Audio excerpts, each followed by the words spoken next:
Okay, there is a lot of confusion and arguing surrounding filings regarding the new bombshell information on fingernail scrapings recovered in the Idaho 4 case. I'm going to break this down. So we now know that DNA from 3 different individuals was found underneath victim Maddie Mogen's fingernails on her left hand. There were new documents that were unsealed on Tuesday.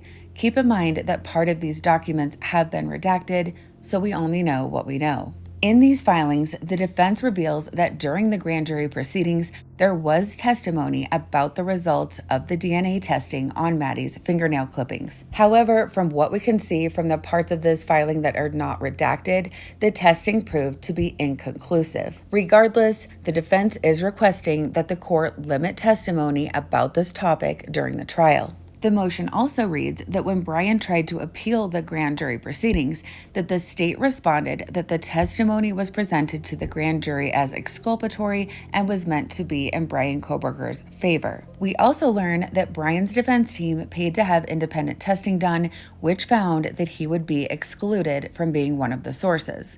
Not surprising to me that the defense's expert would find that result. So all we know for certain from these documents is that the testing was inconclusive, which means they can neither confirm or exclude that the DNA under Maddie's fingernails belongs to Bryan Kohberger. So it makes absolutely no sense to me that so many Bryan Kohberger supporters are saying that it definitively does not belong to him. The state has never said that. Another disturbing side note is, does this mean that Maddie was actually awake and put up a fight during her attack? So what do you guys think? Do you agree with my thoughts on the fingernail DNA evidence, or do you have another theory? And what are your thoughts on why Ann Taylor doesn't want this included in the trial if it truly does work in Bryan's favor? And if you want to look at it yourself, I've linked the motion below.